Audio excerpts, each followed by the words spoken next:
obviously yet. So if we look at the map of Germany, we are obviously up here in the north. And if you travel the River Elbe here, so that's the border between Schleswig-Holstein and Lower Saxony and Hamburg here, travel that downwards in southeastern direction, you come to a place called Geesthacht, which is just joining or very close to Hamburg, just shares its border with Hamburg. And that's where we are located, the Helmholtz-Zentrum area. We belong to, as I said, the Helmholtz Association that in total has 18 research centers all over Germany. And I think around 38,000 employees in all different types of research centers. So it's a big, large organization. It's actually the largest research organization in Germany that is not a university or not belonging to a university thing. So it's quite big. We get quite substantial amount of money as well. And 90% of the funds come from the federal government and another 10% come from the state governments, typically where the centers are located. That's repeated here. So our financing comes, as I said, from the German Ministry of Education and Research, and also from the federal states of Brandenburg, Hamburg, Lower Saxony, and Schleswig-Holstein, because they are all involved in the research that we are conducting there. We've got in total 15 institutes. I won't, I think there comes a slide where they're actually listed. We've got 1,100 employees from 55 nations in total. 160 of those 1,100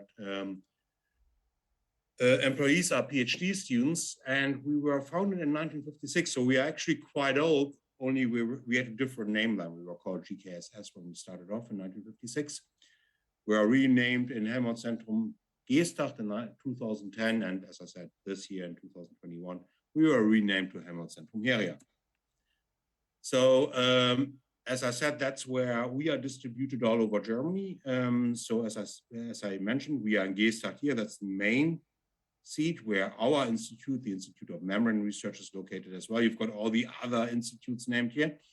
But we've got also things in Hamburg there's a Climate Service Center Germany that's located in Hamburg directly. And we also have some measurement things at the DESI Research Center in the northwest of Hamburg. And then you see we are distributed all over Germany as well. We've got some stuff in Berlin, some stuff in Teltow, some things in Garching, close to Munich, and also in Kiel. So we are quite widely distributed. But let's touch on the Institute of Membrane Research. And as the name implies, we do membranes. And we do them from the fundamentals to application. And that means we really start off with looking into the chemistry of membrane materials, that colleagues are actually synthesizing new polymers, specifically with the aim of using these polymers as a membrane material. And obviously, it does not stop there. Once we have the polymer, we have to make a membrane from it. So we've got membrane production processes in small scale and lab scale we'll start off with typically. But then we go to larger machinery where we can really scale up the membrane production, not only looking at the membrane materials, but actually producing membranes that can be technically employed in a process in larger scale and 100 square meter scale. We do that as flat sheet membrane materials as well as hollow fibers. Then we go into the design of membrane modules and also into investigating how these membrane modules behave in pilot plants. So you see a 3D drawing of a membrane module here, a pilot plant here, some designs of a pilot plant, the flow sheet in the middle. So just saw the screen, the picture is quite pixely, so I have to look for a new one. Maybe this one is a bit better here. What you see here is these are sort of typical polymer materials we have for membrane production. Sort of a typical first membrane that's being produced from that. That's a sort of small scale test cell that has a, I think, outer diameter of about 5 centimeters. So we do really small membrane samples with that. But then you move on and actually scale up the membrane production. And what you see here, that's actually the picture that was done from a PhD thesis that was done in collaboration with the Technical University of Hamburg, where the PhD student was supervised also by Professor Smirnova, where mixed matrix membranes were being produced. And you see them, they don't consist of polymer only because they're that black. There's an activated carbon mixed into the polymer matrix as well. And obviously, once we have such a membrane, we would like to know how it behaves.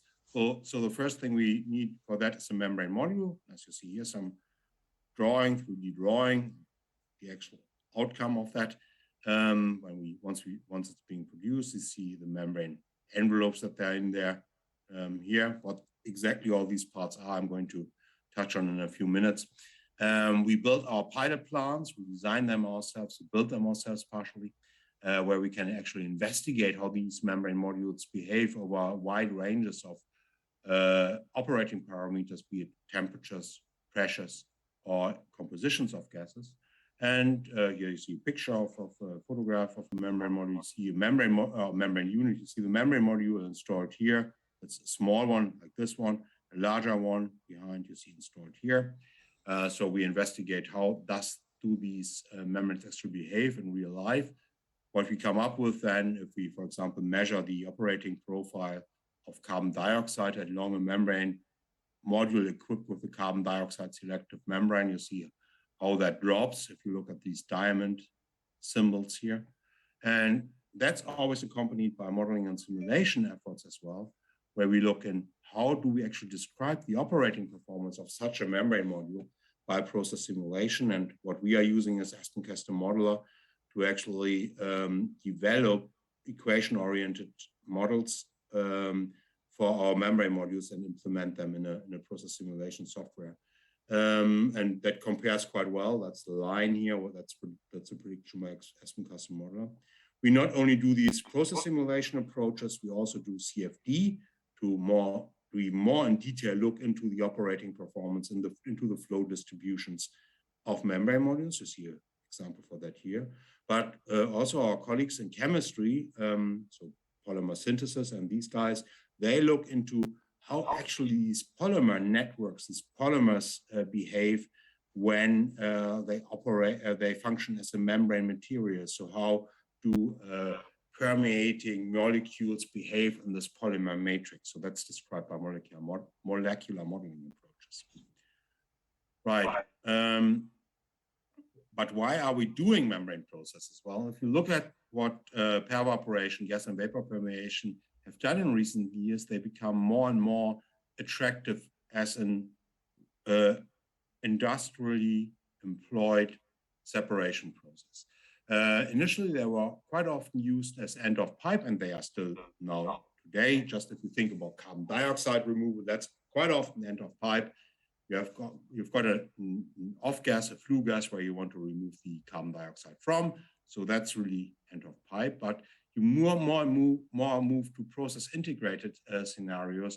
For example, if you think of closing hydrogen networks in industry, where you've got the hydrogen somewhere in the middle of your process and you've got it in a gas stream, you would like to separate it from this gas stream and recycle it. That's a typical example for a process integrated application. The way or why you do this, or the potential of membrane processes, are that typically they have quite a low energy consumption. If you compare them to more other separation processes, as for example, absorption processes or special distillation processes, you don't need a washing liquid or a solvent in trainer, and because the membrane works because of the membrane material. When you compare it to adsorption processes or chromatography processes, then you see that it's that the membrane process is a steady state process, especially the gas separation and vapor and evaporation processes. It has a modular plant design, so that means you can easily scale it up by just numbering up. So you just put membrane modules in parallel. It has a downside as well, because it doesn't scale that well.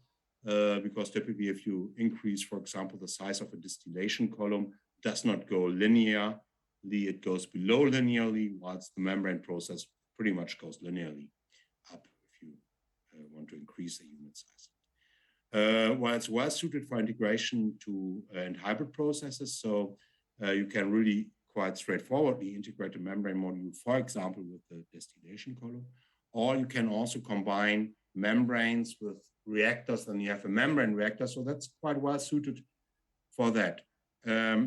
Typically, they have a quick startup and shutdown. So you switch on a membrane system, and if it's more or less a standard gas separation system, it will straight away operate to its performance designs.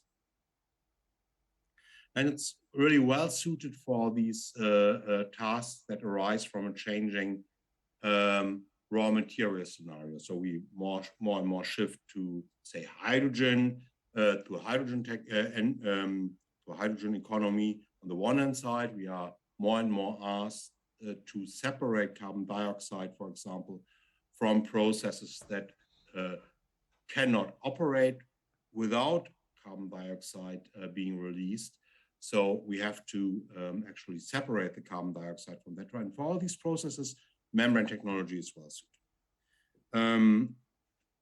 So where are we dealing with? You might have already heard about the processes like microfiltration, ultrafiltration, nanofiltration, reverse osmosis. These are the typical aqueous pressure-driven separation processes where you deal with water pretty much.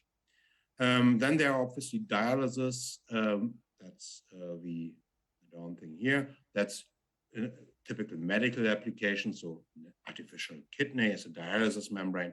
And then for some processes, you've got also electrodialysis processes.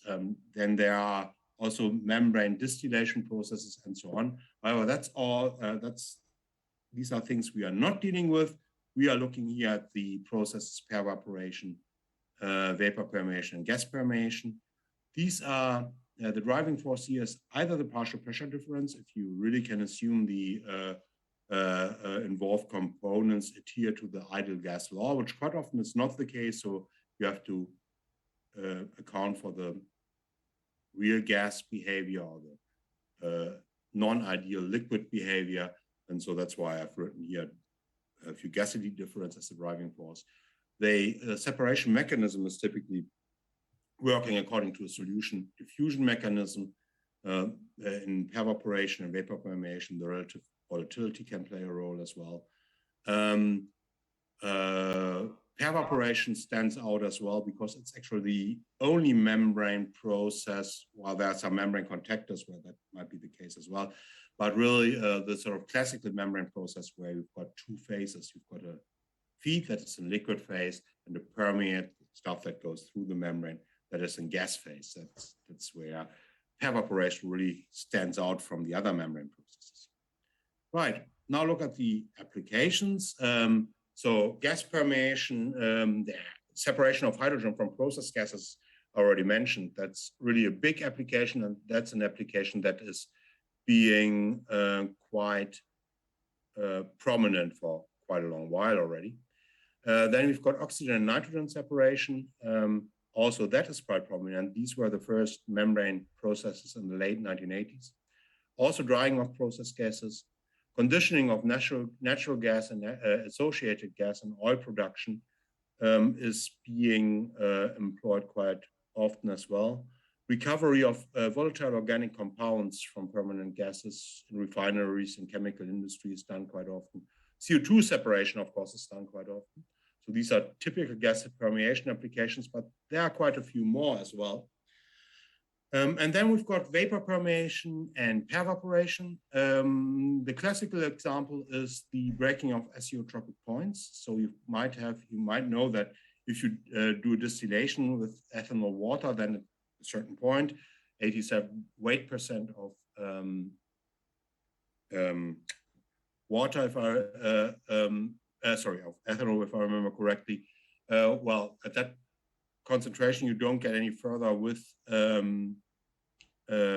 distillation only at ambient conditions. So you have to do something about it. You can either use special distillation processes, or what you can also do is you can use a membrane. So you distillate up to these 87% or close by, And then you move to a membrane where you do the rest of the separation. Sorry, 96% wasn't 87, sorry. Where you get the last 4% of water out of the ethanol, right? So that's where I can use membranes for. But there are organics examples as well. And then we've got something like on organic solvent nanofiltration, just for well, completeness here. Membranes don't only work for liquid phase separations in water, but they also work in organic solvents. So you could use that, for example, if you've got a homogeneous chemical reaction and you would like to recover your catalyst, then you can use a membrane to get the solvent, the organic solvent, through the membrane and concentrate the catalyst on the feed side of the membrane. So that would be an example for that. So these are typical applications. The other thing I already touched on briefly is the different sizes. So we can go from really, really small. So you see this one here, and you see the box here, that's a small membrane module. We've got it later on in an example again. So it's really tiny, where we tested it for biogas processing. So that's a small fermenter, actually, also from the Technical University of Hamburg. That, at least, I don't know whether it still is, but it was located in Reitbrook in the east of Hamburg. And this one here, this is installed in Pakistan. This is a unit for separation of carbon dioxide from natural gas, and you see it's a rather massive installation. So it really covers quite a few orders of magnitude when you look at possible gas separation techniques. If we look at a membrane gas separation process, we have, of course, the membrane module itself that does a certain separation, takes the feed and separates it into a retentate and into a permeate. In order for the membrane module and the membrane to be able to do that, we need a driving force. So the driving force is, for gas separation, typically employed by either a compressor or a vacuum pump, or even a combination of both. So sometimes it makes sense to have a compressor and a vacuum pump. Sometimes you only use a vacuum pump and a small blower here to just ensure that there's a flow over the membrane material. And sometimes, as I said, you have a combination. Then each membrane material is, or the permeation performance of the membrane materials are temperature dependent. So it is actually important that you adjust your temperature to the best suited temperature for the separation at hand and the overall process. So that's why I've got typically a heat exchanger here. Not necessarily, but quite often there is. What membranes don't like, for gas separation anyway, is if condensates are formed on the membrane. Either, in the best case, it's just a drop of water that will sort of evaporate again, but the membrane surface at that point where the water is, it's blocked. If it's not only water, but if it's water with, say, an acidic component dissolved in it, it might actually harm the membrane material. So what quite often is done is you cool down the membrane, the feed, by a cooler, remove any condensates, and then superheat the material that comes out of here, just to make it, to ensure that there's no condensation. And the other thing you don't want on top of your membranes are particulates, so that's why you typically have a filter. Or maybe even droplets, very small aerosols, and you would have a filter called Lescher at this point. So these points have to be considered, and you have to make sure that you really think about those when you design a membrane process. It's not only the membrane module itself, it's also the sort of like surrounding ancillary equipment that makes the membrane process work. Or if you don't do that properly, makes the membrane process fail. Now we look at the mass transfer through dense polymeric membrane materials. So as I said, there are different transport mechanisms. So we might have viscous flow. That's typical for liquid phase separation and microfiltration and ultrafiltration. Something fits through the membrane, and the stuff that fits through the membrane flows through the membrane by means of viscous flow. We might have Knudsen diffusion. So the pores get smaller and smaller, and it's actually more likely for a molecule to collide with a pore wall than to collide with another molecule. And that gives a certain rise to a certain transport mechanism as well. That's sometimes used in ceramic membranes. Likewise, surface diffusion. There we've got the pore walls acting as an adsorbent, and material absorbs onto the pore wall. And then the material is actually transported along this driving force gradient. So you still need a driving force across the membrane. But if you have that and if you have a condensed phase, you will have transport in the condensed phase from the feed to and then you've got molecular sieving. I think that's pretty much self-explanatory. What you basically have is that some molecules fit through the pore and others don't. So you really have a molecular sieving effect. But what we do here, oh, there's the box. I should have a box. Oh, there are the boxes. So what I have here is I've got a solution diffusion mechanism. So the membrane is a dense film of polymer. There are no pores involved. It's a dense film of polymer, and the different molecules to be separated are dissolving into this polymer and then are diffusing through the polymer. And the reason we get a separation is because some molecules are dissolving better into the polymers than others do.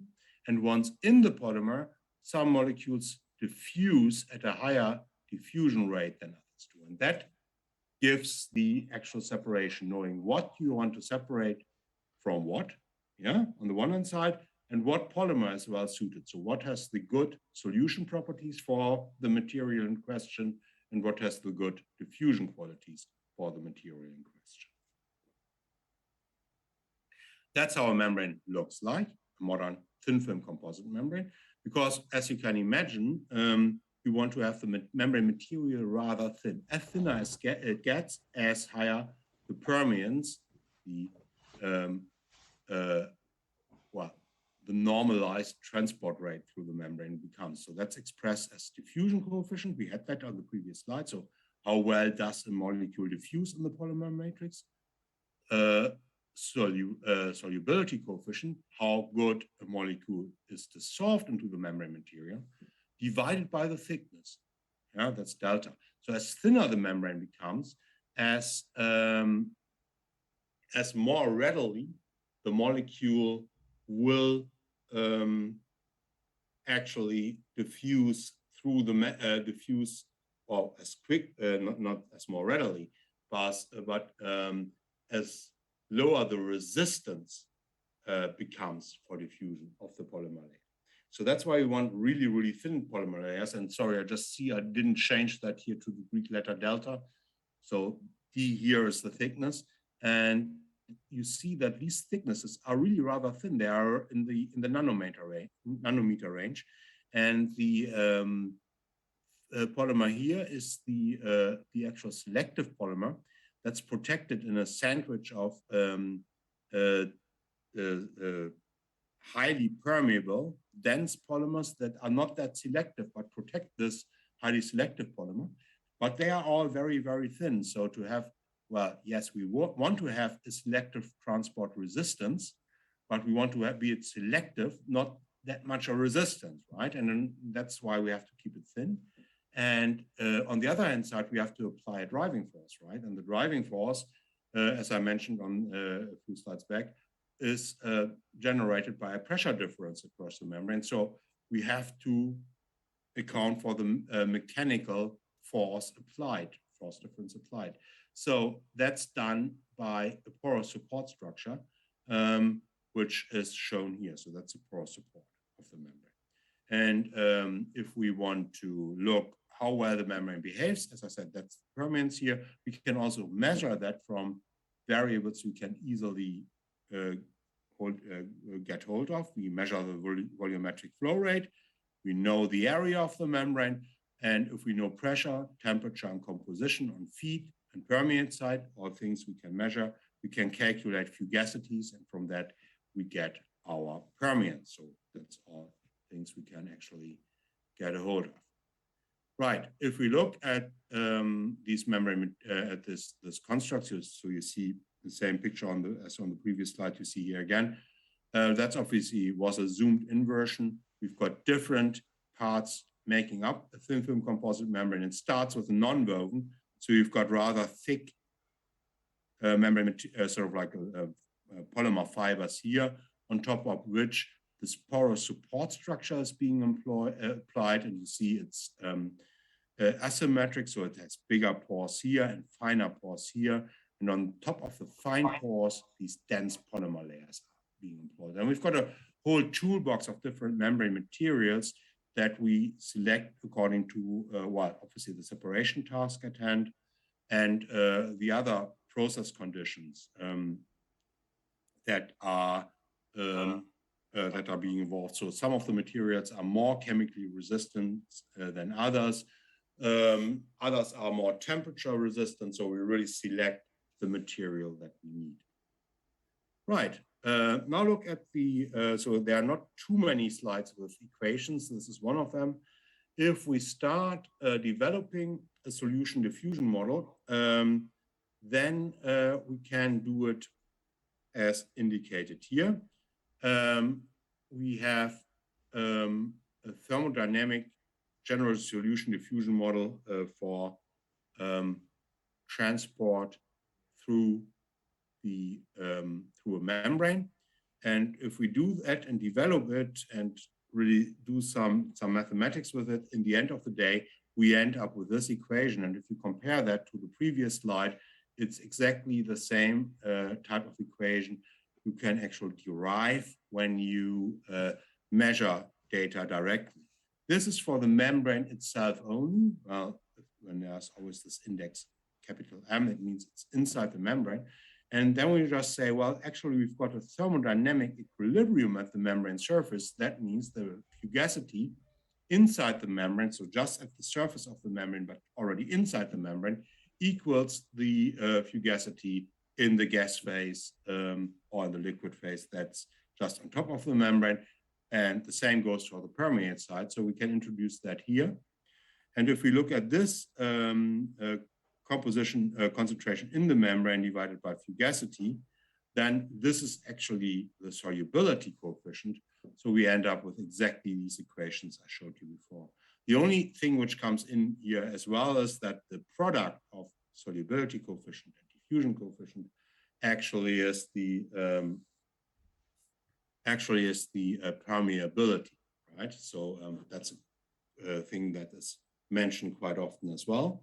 The permeability is a material constant. The permeance is the process performance of the membrane. And obviously, this permeance L is dependent on temperature, pressure, and composition. So it's not a constant, it really differs. So the temperature dependency can be described by the dependency of the diffusion coefficient with respect to the temperature and of the dependency of the solubility coefficient with respect to the temperature. Now, the diffusion inside a polymer is an activated transport process, and that always can be, or quite often can be described by an Arrhenius type equation. Yeah, so that's this one here with an activation energy for diffusion. And then you've got the solubility, and that's a typical thermodynamic equilibrium with the heat of solution here in the, or heat absorption here in the numerator of the exponential, right? So you bring it all together, do some mathematics, and you've got here so-called, well, you could call it an apparent activation energy. That's the sum of diffusion and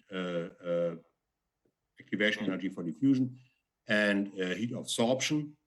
And if we now look at the type of gases and typical membrane materials, then we see that, well, the activation energy for diffusion is always larger than zero, whilst the heat absorption can be larger and smaller of zero, or smaller than zero. That is because it's the heat. It's not only the while the heat absorption is again a heat of mixing, and the heat of condensation and so on. So split off again. And there depends what part wins there. But for permanent gases, you can actually always say that the absolute of the heat of the activation energy is really much larger than the heat absorption. Whilst for condensable gases, that might be butane, for example, or propane. We quite often have a situation that actually the absolute of the heat absorption is larger than the absolute of the activation energy of diffusion, and the heat absorption actually is negative. So we might end up with a situation that the permeance is actually increasing with decreasing temperatures, pretty much as the solubility increases with decreasing temperatures, right? That's this typical sorption control mechanism. And how that looks like if we measure things like that, actually, we see here for silicon rubber, polyoctylmethyl siloxane, the stuff is called membrane, that was investigated for single gas permeation performance for methane and butane. And with methane, you see exactly what you would actually most probably intuitively expect. As higher the temperature becomes. Oh, I'm great. I didn't put the temperature. Sorry for this. I transferred the slides to our new logos. So what you see here, this is 20 degrees Celsius, 30 degrees Celsius, orange is 40 degrees Celsius, okay? So what you see is at 20 degrees Celsius, the blue stuff, you've got the lowest permeance, and at 40 degrees Celsius, the orange stuff, you've got the highest permeance. And what you do, what you also see, you've got no impact of average pressure. So that's a typical picture for a diffusion controlled transport mechanism. In contrast, when we move to the butane, we see that we've got actually higher permeances with decreasing temperature. So at 20 degrees Celsius, we have the highest permeance.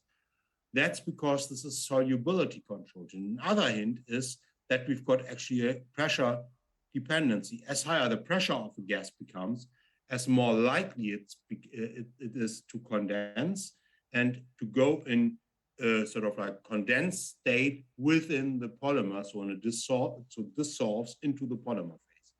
And that's an exponential behavior that is indicated here. So please, sorry for this, 20 degrees, 30 degrees, 40 degrees, okay? Right, and there are always quite a few membrane materials available. That's shown here. So we have, for example, for the separation of carbon dioxide from nitrogen. So in the whole course of the climate debate, it's quite an important separation because this can serve as a model system for flue gas. We see that we've got really an enormous amount of different membrane materials that's being investigated for the separation.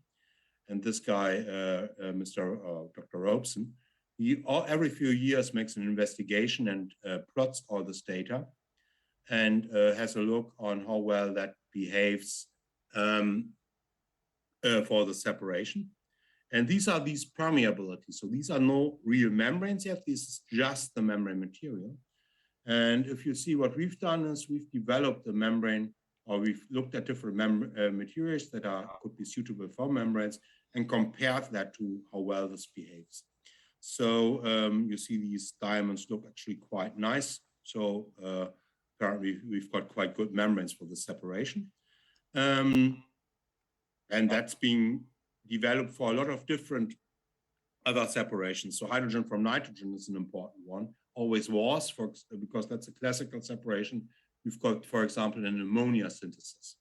There you want to separate hydrogen from nitrogen, but it becomes important nowadays as well. So that's why I use this one here for one example, where we look at different membrane materials and their behavior and what we could look and adjust there in our process. If we assume we've got a constant selectivity. That means the ratio of permeances is constant. And we've got a constant pressure ratio, so feed pressure to permeate pressure is constant. If we make a small balance around a membrane material, we actually come up with an equation like that, right? It's a quadratic equation that we can easily plot over the whole range of membrane of compositions on the feed side from 0% of hydrogen to 100% of hydrogen, and we get a solution for what will be likely on the permeate side. Now we look at different membrane materials, silicon rubber on the one hand side, and matrimede on the other hand side. Matrimede is a polyimide, a very rigid membrane material. PDMS is a rubbery polymeric membrane. It's a rubbery membrane material. It has a high permeance, but not a very good selectivity. You see that here, it has a selectivity of 2.3, whilst the matrimede stuff has a selectivity of 80. So here 80 times better permeation for hydrogen compared to nitrogen. Here only a bit better than twice as good, right? So quite a difference. But it's not the only thing that plays a role here. You might say, okay, let's take a matrimede membrane, whatever it takes, it's going to be brilliant. But an important point here is also the pressure ratio. You have, in order to make really good use of the good selectivity of the membrane material, you have to follow it up with a pressure ratio that is high. So you have to have a high feed pressure and a low permeate pressure to really be able to really make use of this. So if I have that, I have, for example, 10% hydrogen in nitrogen, and with one membrane stage, I get an excess of 95% of 90% of hydrogen locally at one infinitesimal, the small element of membrane area where I've got 10% on the feed side, I will get in excess of 90% on the permeate side. If I only have a pressure ratio of 5, yeah, I only get just about, well, where am I? Somewhere between 50 and 60% of hydrogen. And so it really does play an important role here, what pressure ratio I employ. And obviously, if I've got a not as good membrane, I don't get as high with my permeate composition. Sometimes, though, you might only want to have a product stream that is somewhat enriched. And then if you've got a membrane where you don't have to employ very much membrane area, then this might be actually of advantage. So it's really always a question, can I afford to design a process with high pressure ratios? What do I actually want? What is the purity requirement I really do need? So if you write down 99.999% and don't double check whether you really need that, then you might end up with a really expensive process and a really clean products, but you might not even need them in that higher purity. Right, but we not only have the membrane itself, we've got different other effects. So of course, I already touched on the solution diffusion mechanism. Principal driving force is the difference in chemical potential, or for practical applications in gas separation, mostly the difference in fugacities. But obviously, we've got a porous layer that gives us the mechanical strength. And obviously, in this porous layer, we might have transport resistances as well. Resistances we typically don't want, but we have to account for. And likewise, we might have concentration polarization. If we've got a membrane that is really good for a separation of a certain component, what we then will see typically, that would be the component I here, the preferentially permeating component, then we would see something like a drop of material of the composition towards the membrane surface, right? So we'll have a situation where we really lose a lot of driving force, and that's obviously something we want to avoid. This is the so-called concentration polarization we have to account for. So I really have to see that I speed up a bit, I guess, not that I take all that I actually manage everything what I've got here in slides. up to 11:15. Let's touch on the membrane modules. Well, we have the membrane material. We know that we have to do something about the membrane material in order to get everything operated properly inside our apparatuses, and that we really have good flow patterns. By good flow patterns, I mean we have not a high pressure drop on the one hand side, but a good utilization of the membrane area on the other hand side, and a minimization of these concentration boundary layers I just showed you on the previous slide. So we really have to make sure that really we have a fluid dynamically well-designed apparatus where we house our membranes in. Now, if we look in principle at these types of apparatuses, we'll have co-current or counter-current flow patterns, or cross-flow flow patterns. And if you look at that, that really probably reminds some of you in the things we see in heat exchangers, right? There we have co-current, counter-current, and cross-flow. On top of that, we've got something called unhindered permeate. So I'm going through this. This is what we see here on the lower side. It's a capillary or tubular membrane module. And obviously that you can hear what is shown. It's an so-called outside-in operation. So we go onto the shell side of this membrane. We've got hollow fiber or small tubes acting as membranes, with the permeate coming from the inside of these tubes, from the tube side, right? So we've got the feed side on the flowing on the outside, coming out here as the retentate, and here comes the permeate. So obviously you can turn that around and operate it in co-current mode. It really does design what you would like most. Typically counter-current mode is better. With cross-flow, and I'm going to touch on the membrane module type, there comes a different slide now soon, where I can touch on that a bit more. But that's the most prominent membrane module for flat sheet membranes. That's the so-called spiral wound. What we do have at Hemmoor Zeitoun Herion, and which is used also in industry, are so-called envelope type membrane modules. And all of them have different pros and cons. Now, why we look at the different flow patterns and why I just said countercurrent is great, we see here, this is just a sort of simulation I've done for removal of butane from nitrogen. And I did some simulations where I just said, well, let's assume I've got co-current flow patterns, free withdrawal flow patterns, or countercurrent flow patterns.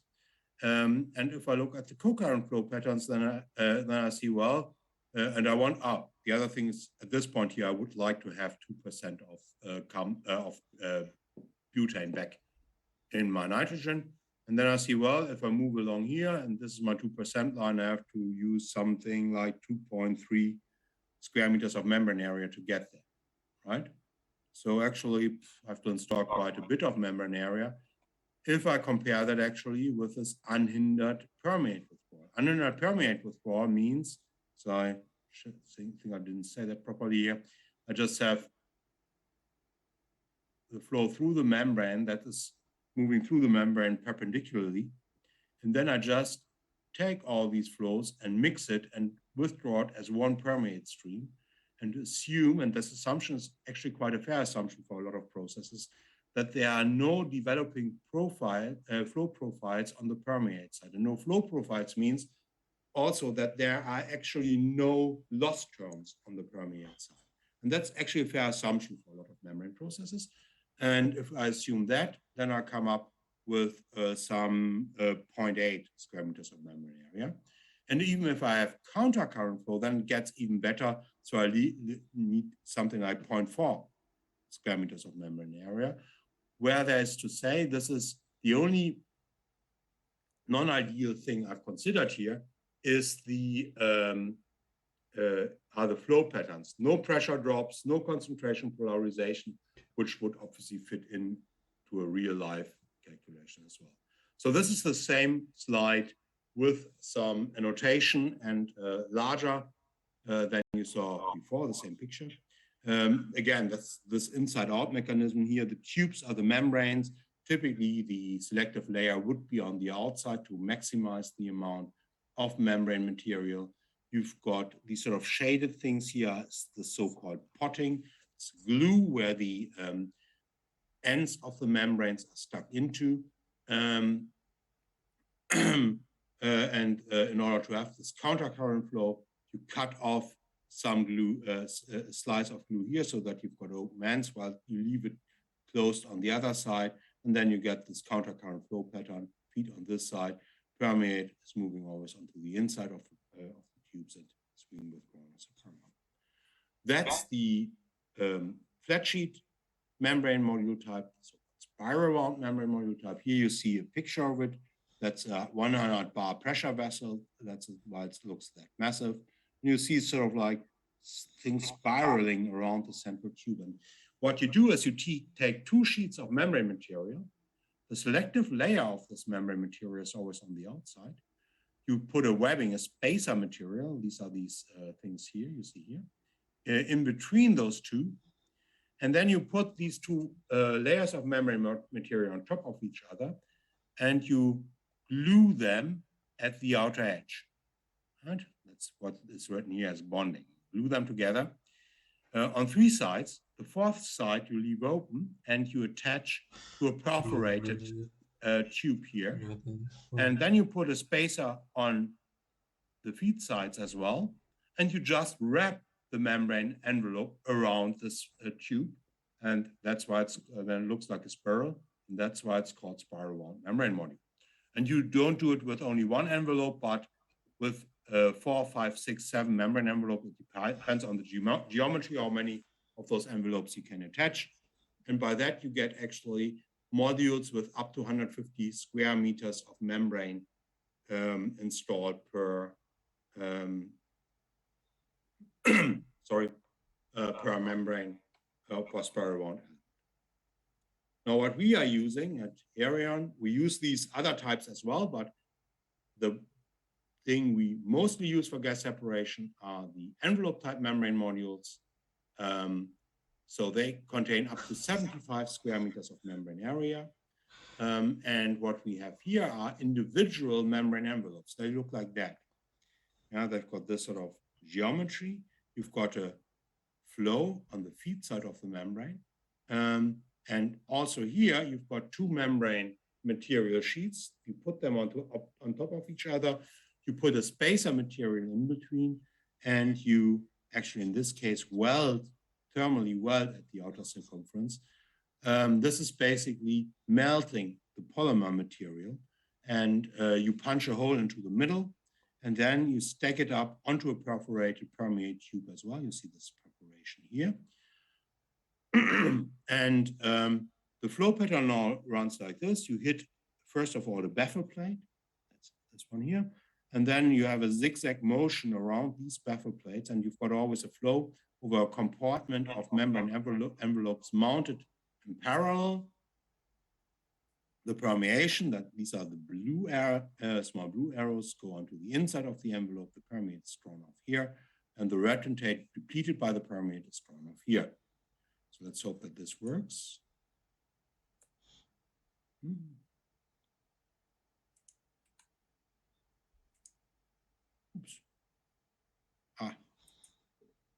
So here we see the membrane envelope. We put some internal spacer material, other membrane envelope. We weld it at the outer circumference. We take a perforated tube and stack it up onto the perforated tube. And the gray guys here, those are these baffle plates. You saw the sealing material arriving in between the envelopes so that no shortcut bypass is done from the feed to the permeate side.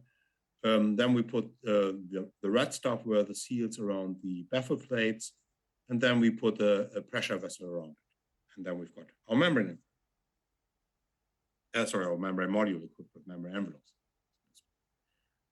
Well, obviously, you would like to know what's actually happening inside these membrane modules. For that, we do modeling and simulation. And what you see here is exactly the same slide or the same picture, a bit larger. We've got our membrane envelope, membrane module with our feed flow, our redirection by baffle plates, our membrane envelopes, next baffle plate, and so on. And we would like to describe what's actually going on inside these membrane modules. So some of you might say, well, clear, what we do is we do a CFD model. And yes, you can do that, and we actually also do this. But CFD is quite expensive, numerically speaking. So it will take quite a while. And for process simulation studies, we would like to have, well, our result, if not at the click of a mouse button, but on the other hand side, rather quickly. We don't want to wait for time. But we still would have, we would like to have the major performance characteristics of a membrane module depicted within our process simulation model. And by if we look at that, we've got at least a 2D model with quite complex flow patterns here. We would like to transfer that to a 1D model. And what we have done here is we divided this membrane envelope, or we first of all assumed it's rectangular. And secondly, we divided it into a co-current section and into a counter-current section. And then we start solving. Or we actually said we only have a 1D flow here, and we have this unhindered permeate, which is the first assumption, and which actually does work quite well, because it gives you the main flow patterns or the main flow characteristics, which you see here. Well, for each of those compartments here, what we will see is a drop in flow velocity. The velocity will actually go down as we move through this compartment, because stuff is permeating and withdrawn from the feed side. So we have, well, maybe something like within bounds, a constant feed velocity, but that will then, if we move, that will drop as we move along. And if that is the cross-sectional area here, we would like to keep to decrease the cross-sectional area, and then we do that by decreasing the number of membrane envelopes here. And if we do that, we might be able to, well, control the velocity, keep it within a range of design velocities. And we do that here. And then we go to a third compartment where we decrease the number of membrane envelopes even further, and still keep this nearly constant.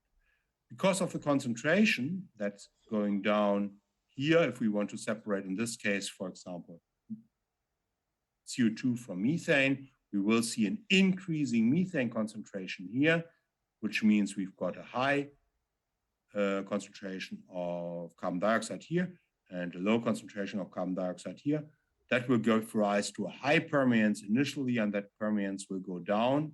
And with the decrease of permeance and the decrease of driving force, we will see that especially with the decrease of driving force, we will see that the flux goes down as well. So we'll see a profile like this. As I said, here we assume perpendicular withdrawal of permeate from the membrane, and that's really this thing which is called unhindered permeate withdrawal. And if we look at the different equations we have, you see, well, we've got typically a system of partial differential and aggregate equations consisting of boundary conditions, differential balances for material, energy, and pressure drops. We also have to involve our equations of state to determine fugacities, enthalpies, and so on. We, of course, have to take care of the permeation. Maybe we get away with just an Arrhenius type relationship if there's no dependency of the permeation behavior to the composition, but quite often, as I mentioned, there is a dependency. So we have to account for the dependency of the permeance from the composition. That's done by something for example, like the free volume model. There are other models as well. And then we have to account for the concentration polarization. So we have to calculate some mass transfer coefficients, or maybe do a full Stefan Maxwell type calculation for multi-component diffusion. Well, if we look at this for both flow patterns involved, then we have basically this co-current section here. So we've got a feed going in here. We've got a differential element where we do our balancing on feed and permeate side. So on the permeate side, we have that. We obviously have the permeate moving into the membrane envelope. So this is here the inside, 3.5.4 are the inside of the membrane envelopes. So we've got this in the co-current pattern here. And on the other side of the membrane envelope, we've got a counter-current pattern in this direction. We can do the whole balancing. And if we do look at the whole balancing, we end up with a system of equations like that. So we've got, as I said, the material balances, the energy balances, pressure drop relationships. These are all differential equations. And as you might know, for the differential equations, we need boundary conditions on feed and permeate sides. So on the feed side, it's quite easy because it's basically defined by the inlet, by the feed into the system. On the permeate sides, we have to look where the velocities are zero, what the fluxes are, where the permeate pressure is being applied to. We have to look into the permeation and maybe even calculate this guy as function of the intensive process variables we have. We've got the concentration polarization, and we've got the heat transfer. And of course, what I've written here is just and all these things like fugacities, diffusion coefficients, and some additional auxiliary algebraic equations we require. However, we would not really start with a complex model like that. We will typically, within the model, do a parameterized model that allows us to start off with actually an easy basic engineering module where we, for example, select a module type. Where we have co-current flow, counter-current flow, or do we have an permeate flow? We've got the feed defined, and we might have some fixed variables for permeances to start off. We have an idea on of the membrane area or an idea of the separation we want to achieve. And then we can do actually quite straightforward ideal simulation. Just doing some mass balancing and just having some small equation for calculating what's going through the membrane. That gives us a first idea, is the membrane process actually feasible? If we say yes, then we can look into that in a more detail. I call that, or could be called the thermal design. Now we actually want to calculate the permeance as function of process variables, of intensive process variables. So we need model parameters, or we need flux curves, and we also need physical properties because we would like to have real gas driving forces. We would like to do an energy balance. We don't really need geometrical information on the membrane module. We just say we've got a membrane module that has these flow patterns, but we just look at a more non-ideal behavior of the membrane itself and of the thermodynamic state of the involved fluid phases on the feed and permeate side, but not on the membrane performance. That we do on the membrane module. That we do in the detailed engineering, where we have, for example, Sherwood correlations for mass transfer resistance calculations between the bulk of the flow and the membrane surface, or pressure drop calculations for the actual membrane module design. And obviously for that, we need some additional information on geometry, maybe some pressure drop relationships, and maybe a Sherwood relationship for the appropriate geometry. Now, in order to actually look into how the system behaves, we have to look into, we can use different software tools. And what we are using is Aspen Custom Modeler, more or less as the core application. It's an equation-oriented process simulator. It contains rigorous numerical mathematics. It's inherently dynamic. So if you've got a dynamic scenario, for example, when interacting with an adsorption process, you can do that within this software. You've got an object-oriented scripting language. You've got a flow sheeting environment, and it really allows you to solve these systems of partial differential, and algebraic equations, transport equations you can implement. You can implement reaction kinetics. There's rigorous thermodynamics because it can interface the Aspen property system. And what you can also do is you can develop your model there, and for example, port it to Aspen Plus, which is the more commonly used steady state simulator. Or you can also interface with other packages in this Aspen Engineering Suite, be it Aspen Adsorption for adsorption processes, or Aspen Dynamics if you want to, for example, interface with distillation columns operated in a dynamic fashion. For example, what you see here, maybe so these blue dashed lines are controller actions, if you want to investigate things like that. So this equation-oriented process simulator Aspen Custom Modeler is quite well suited. Although there are other simulators around as well, where you can implement models for membrane modules into. For example, gPROMS is one example. And you obviously can do your own coding in Python in Visual Basic and see whatever you want to describe that. I just found that Aspen Custom Modeler is quite a nice option for that. Here are some examples, just while this is a bit of a repetition, sorry, I didn't actually want to do this, just shows that you can do this port from Aspen Custom Modeler to Aspen Plus, in this case an older version. Right, and that it actually does work with the modeling you see here. What we've done is we have a small pilot plant that goes 20 to 44 centimeter cubes per hour. You can feed into that at pressures up to 4.5 bars.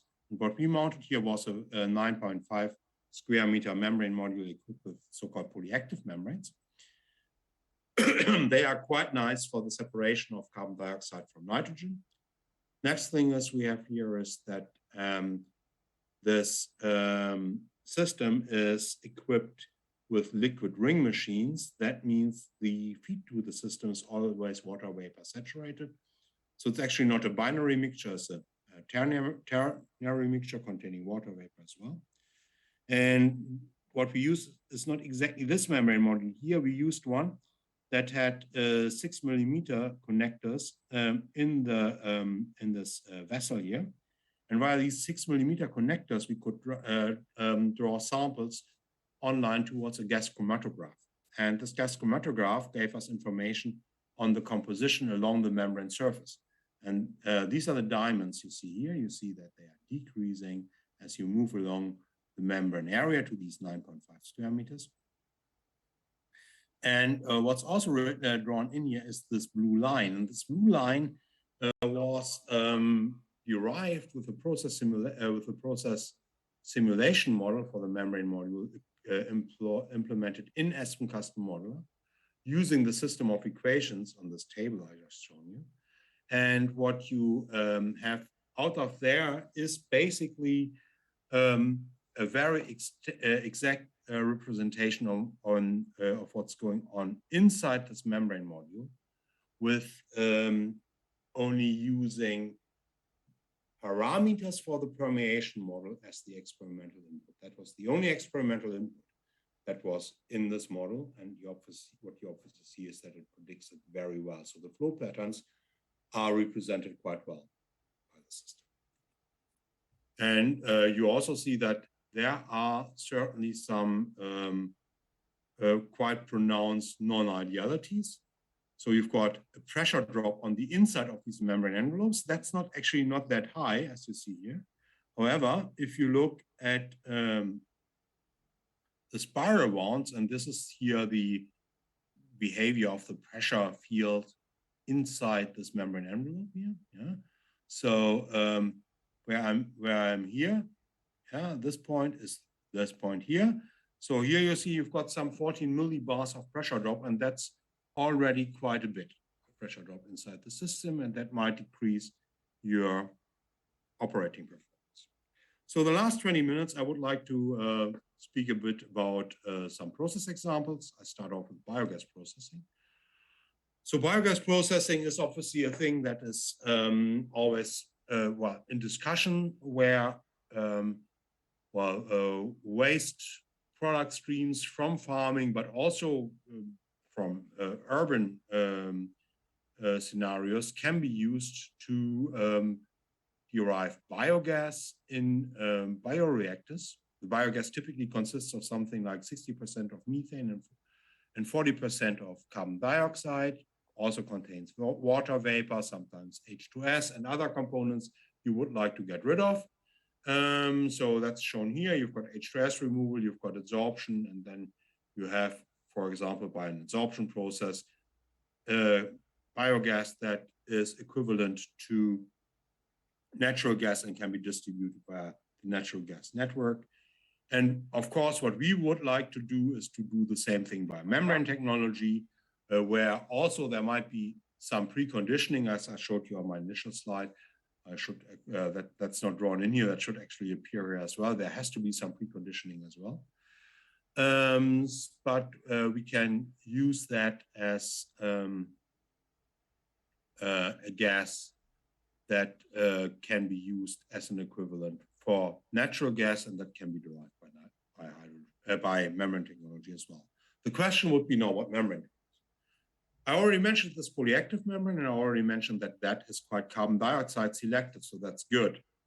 It also has a really good permeance, where your 4 standard meter cubes per meter square of membrane area, hour, and bar of pressure, partial pressure difference or fugacity difference across the membrane.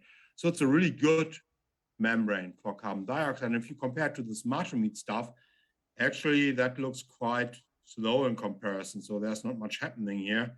However, if we compare that for its carbon dioxide methane selectivity, then we see, well, the carbon dioxide goes 18 times better through the Martomete, through the polyactive than it goes through the Martomete. However, it's quite different for Martomete. There it's 39 times better through, it goes through Martomete 39 times better than methane, and only 18 times better through polyactive. So yeah, you have a much bigger permeance, but a much worse selectivity. With polyactive, you typically win if you've got a separation of CO2 from nitrogen. So that's plotted here, where you see, well, actually for CO2 from nitrogen, I would always use polyactive because it's faster and it's more selective. However, for CO2 from methane, it's not the case. What you see also is that, well, whilst the permeance is increasing massively with temperature, the selectivity is dropping. So actually, you would like to operate it close to 20 degrees Celsius and not close to, say, 60 degrees Celsius, because there you lose all the selectivity. Now, if we look at an operation in a pilot plant, then we did that using actually polyactive membranes, because we just wanted to know how well do they behave and do they really fulfill the expectations we have in this membrane material we saw in the lab and in pilot plant, controlled pilot plant environment in our institute. And so we put it into a pilot plant installed at a biogas production facility in Albersdorf in Schleswig-Holstein. Membrane module, envelope type membrane module with 7.4 square meters of membrane area was installed. We obviously did some process simulation investigations. You see the feed coming into the system here. Also, pressure ranges and temperature ranges were investigated.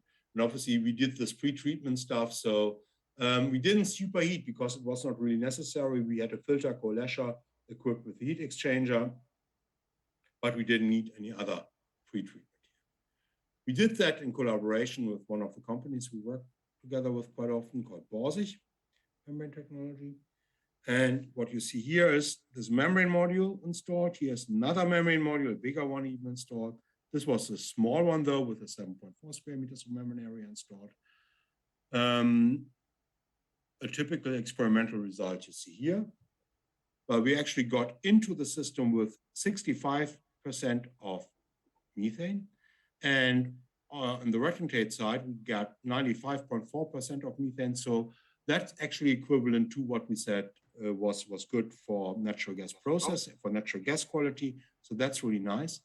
On the other hand side, we had a loss of 35% of methane to the permeate. which is too high, because this gas is the valuable product from the process. You should not lose it.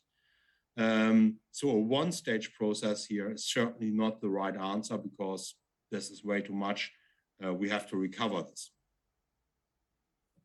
However, for just these process investigations, looking how well this all behaves, this actually gave us a good idea. And what we see as well is it actually our simulation predictions actually coincide quite well.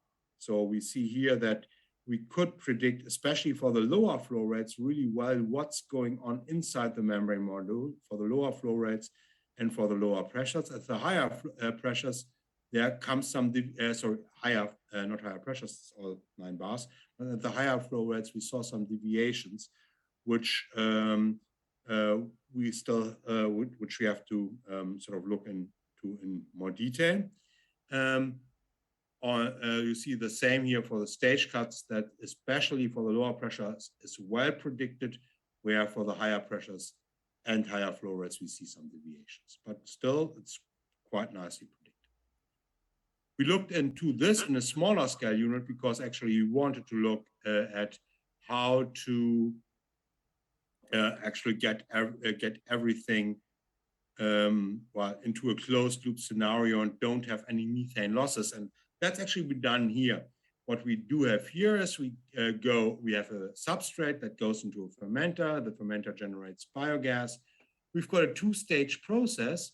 The two-stage process works with first a matromete section where we have this high selectivity for carbon dioxide, and we actually end up with a stream higher than 95% of carbon dioxide, contains still some methane that we give back into the bioreactor.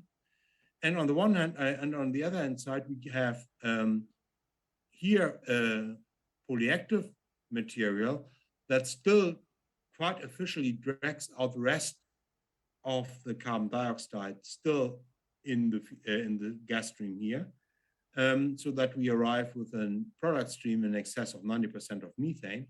And what we get here is because that contains actually quite a lot of methane as well, it's being recycled to feed, right? So we don't lose the stuff. So that's a typical two-stage process. You see it, the small membrane module here comes a bit larger here. So that's the membrane module here, and that's the membrane module shown with a glass type pressure vessel here, right? So, and that's the stage how it's being interconnected and how I just explained it already. Now, one question we always have is obviously how does it compare? So I did some comparison calculations. I don't want to go into, because the lecture is on membrane processes, so I don't want to go into too much detail here with respect to the absorption. Just to say this is a physical absorption using Genosorb. That's a polyethylene oxide type organic liquid that is very selective for carbon dioxide, and that's being used in a typical two-stage absorption process, where at this point here you come out with a product stream, 96% of methane recovery of 99.7%. So quite an effective process if you design it correctly, but it has this liquid to stay to be pumped around. And this is just going the overview on typical membrane processes that can be used. So if you think of the matromete membrane material and polyactive membrane material, we've got one-stage processes, two-stage processes, and even three-stage processes. So what we just had a look at in the previous slide was this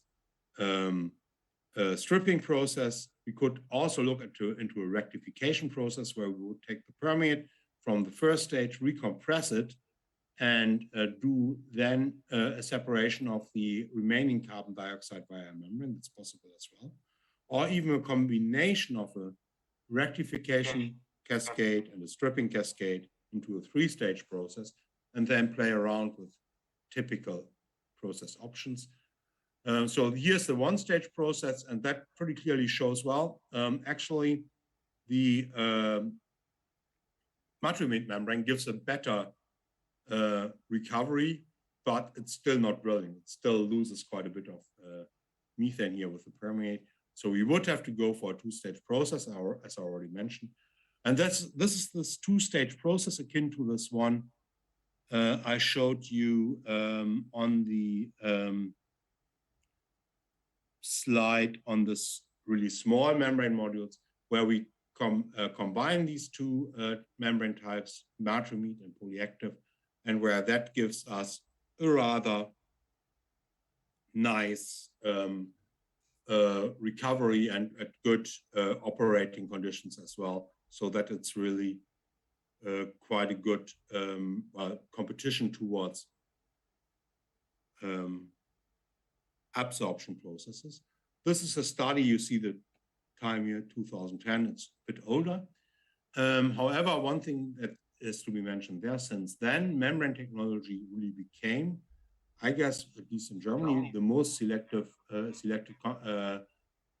technology when biogas is to be upgraded to natural gas standards. But sadly enough, not with our membranes, but with membranes of Evonik. You might have heard of this company. They've got hollow fiber type membranes. They are a bit akin to the Natriamide type membranes, the polyimide as well. And they give a very good separation using the three-stage process of the previous slide and get good purities with that process. Well, look into Agae cultivation. That's actually not too far off from where you are. That's in Hamburg-Wilhelmsburg. There's a house that's equipped with Agae bioreactors, and these Agae bioreactors, they need, of course, well, on the one hand side, sunlight to operate. Well, it's not the most sunny day ever, but at least there's a bit of sun. And they need carbon dioxide. So with that, they can do photosynthesis. And that's what they want to do here in this house. So get the carbon dioxide in from the heating system. The problem with the heating system is it only has 9% of carbon dioxide. That's not enough. So you can't put the flue gas directly to the bioreactors. What you do is you actually put it via heat exchangers and so on to a membrane module. The membrane module produces then permeate gas containing 45% of carbon dioxide, and that's sufficient for the algae to do photosynthesis. So that's being led to the algae bioreactors so that the medium here, the liquid, is saturated with carbon dioxide. This is a flow sheet of the process, right? So we come in here with the feed gas via heat exchanger, go through the membrane module, drag the gas via blower through the membrane module and give it out to the atmosphere, whilst the permeate gas is going via a liquid ring vacuum pump that is supplying a process vacuum. It's also temperature controlled, and then goes to a compressor for being fed to the algae for being saturated. And here you see the operating performance over roughly a year. It's still working. This is the plot I have for, I always have for the presentations. You see two types of symbols. While the black ones are the feed, then you would see the triangles and the diamonds. And you've got the filled symbols and the open symbols. The open symbols are the prediction of the process simulation tool in Aspen Custom Modeler. The filled symbols are the experimental measurements. And what you see is that they are coinciding quite well. And here it's also the case. There are the only experimental data in the model comes from the permeation measurements done before actually putting the membranes into the membrane module, and that was not readjusted afterwards either. So what you see here is the quite nice prediction of the operating performance. So the last stuff I would like to talk to you, I mentioned pervaporation. I would like to briefly touch on pervaporation as well. Pervaporation can be used for the separation of liquid mixtures by feeding the liquid mixture to a membrane. And that's a POMS membrane that can be used for gas separation as well, in this case here. And you've got the solution diffusion mechanism as well. In this case, it would be water ethanol mixture with a lot of water and not that much of ethanol, so up to 12%, it's plotted here. The ethanol is actually more likely to being dissolved into the polymer and then permeating through the polymer than the water is. And by that, you get enrichment of the ethanol on the permeate side, where you actually apply a vacuum to draw the permeate through the membrane. And that's what you see here. For example, if you say you've got 6% of, by weight, of ethanol on the feed side, you actually get something like 35, 36% on the permeate side, right? So you get enrichment by that. And you've got also a sort of like, the swelling behavior, this behavior of solution and diffusion that you see here, as higher the composition becomes, as more the membrane swells, it's called, as more ethanol is being dissolved in the membrane. So you've got this sort of exponentially increasing flow through the membrane. And well, the water itself is passing through the membrane as well at a certain rate. That's why at zero ethanol, you have some water flux as well. But well, you already knew that because, of course, well, if you have a binary mixture and have here some 50% of ethanol in the permeate, the rest has to be something, and in this case, it will be water. Well, where is this used? This can be used, for example, in bioreactors. So this is an example from a PhD thesis where in a fermenter, 2-phenyl ethanol was being produced. This 2-phenyl ethanol is behaving pretty much akin to ethanol in the previous slide. It has to be removed from the fermentation broth, which can be represented by water. You do that because this 2-phenyl ethanol is inhibiting the actual fermentation reaction. You see that here with the red triangles. If you don't have this integration, it's a function of time. Yes, you do produce a 2-phenyl ethanol, but if you compare the peaks with the integrated solution, integrated meaning you continuously pump the fermentation broth across these membrane modules where the 2-phenyl ethanol is being removed, you get a way higher yield of 2-phenyl ethanol. Right, and that's how this membrane unit looked like. You've got the membrane modules mounted on top of the condenser here, and this is the vacuum pump that's drawing the vacuum. And I think with that, there's only the nomenclature that follows, and well, I'm actually done. So in case you've got questions, now is the time to ask them. Or there's also an email address on the top of the slides, and you are welcome to send me an email or give me a phone call if you've got any questions. Thank you very much for your attention. Thorsten, thanks a lot for, as usual, a fantastic lecture. So do you have any questions?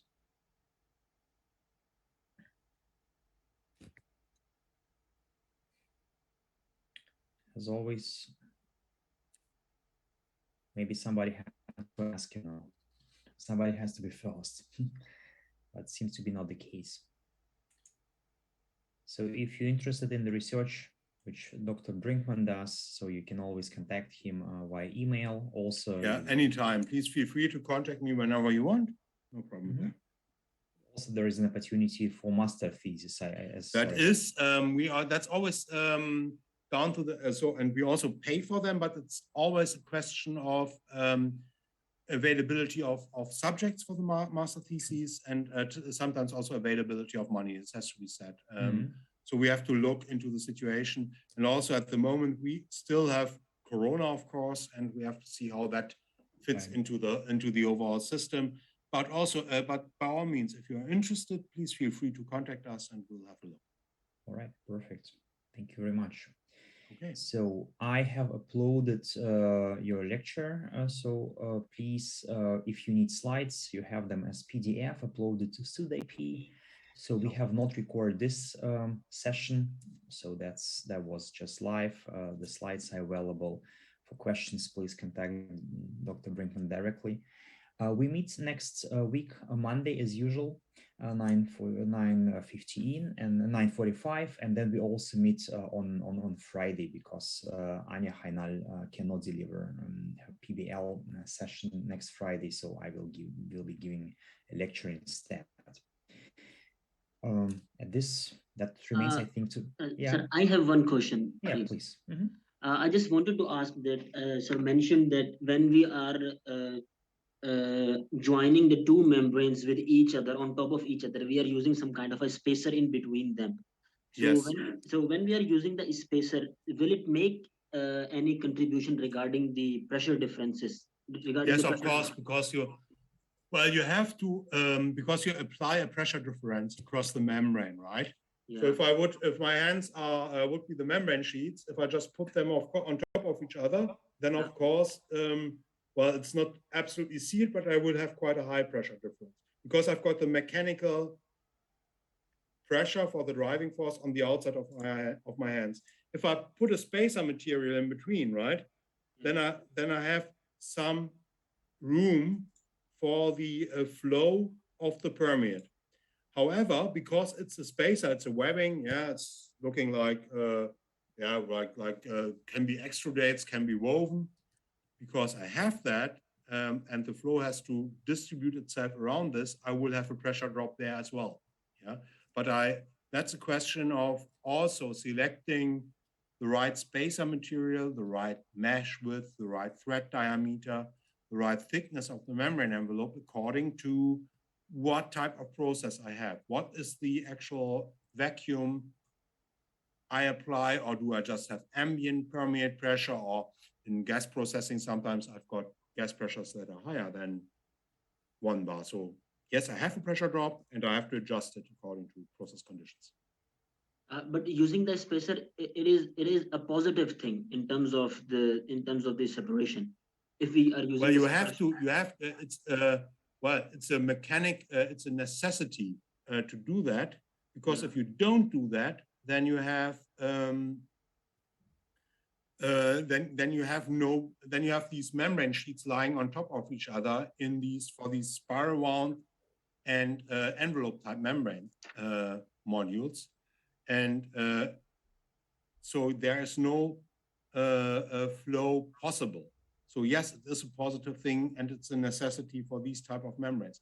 There are plate and frame type membrane modules that are quite complicated to build up, and they don't allow for a high amount of membrane area installed per unit volume of pressure vessel. Okay, sorry. They allow for designs where you don't need the spacer material. Yeah, sure. Thank you. But that really does depend a bit on the situation. Yeah. Okay. Further questions? We still have a minute.